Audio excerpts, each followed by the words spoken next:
Hello friends, आज आहे गुढीपाडवा. तर गुढीपाडवा स्पेशल पुरणपोळी तर व्हायलाच पाहिजे. बघा आपली पुरणपोळी कशी टम्म फुगलेली आहे.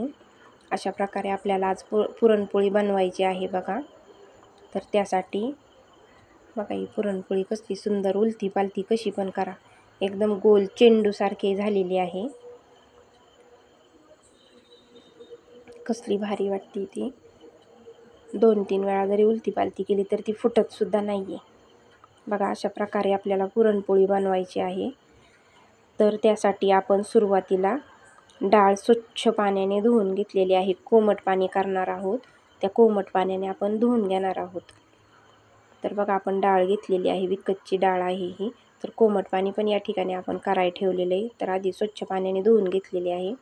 त्यानंतर त्यामध्ये थोडीशी हळद आणि तेलाची धार टाकलेली आहे, जेणेकरून डाळ सगळ्या बाजूने शिजली पाहिजे. त्याच्या कुकरला 3 शिट्ट्या करून घेतलेल्या आहेत. बघा आपली पुरणाची डाळ कसली भारी शिजली आहे, पूर्ण शिजलेली आहे डाळ. तर पाणी त्यातलं निथळून घेतलेलं आहे. त्यानंतर आपण कढईमध्ये ती डाळ टाकलेली आहे.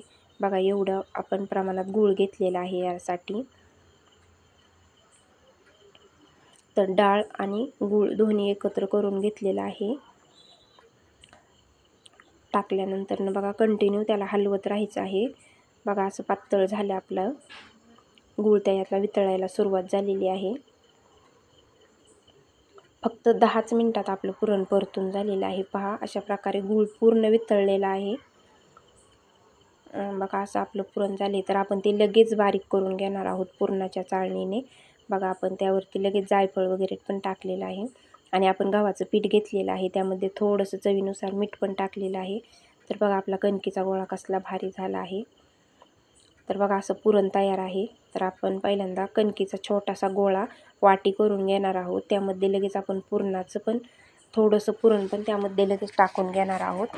अशा प्रकारे करायचा आहे आपल्याला त्याचा उंडा.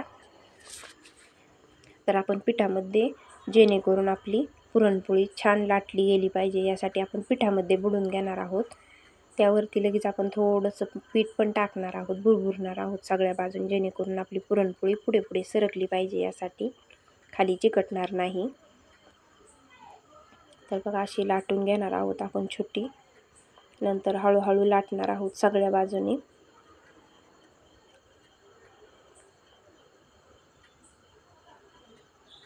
तर बघा अशी पुरणपोळी आपली थोड्या थोड्या प्रमाणामध्ये पीठ टाकून घेणार आहोत आपण, जेणेकरून पुरणपोळी लाटता यावी यासाठी. तर बघा अशा प्रकारे आपण पुरणपोळी छान पद्धतीने लाटून घेतलेली आहे. व्यवस्थित लाटून घ्यायची आहे. सगळ्या बाजू कडा वगैरे व्यवस्थित लाटायच्या आहेत.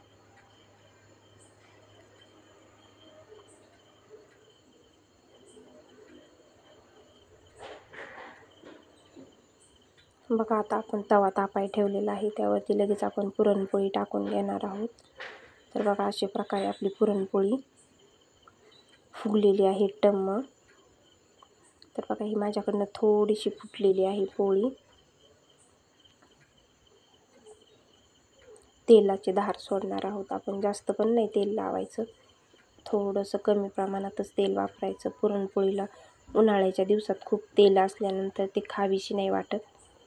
कोणाला तूप आवडत असेल तर आपण तूप पण वापरू शकतो.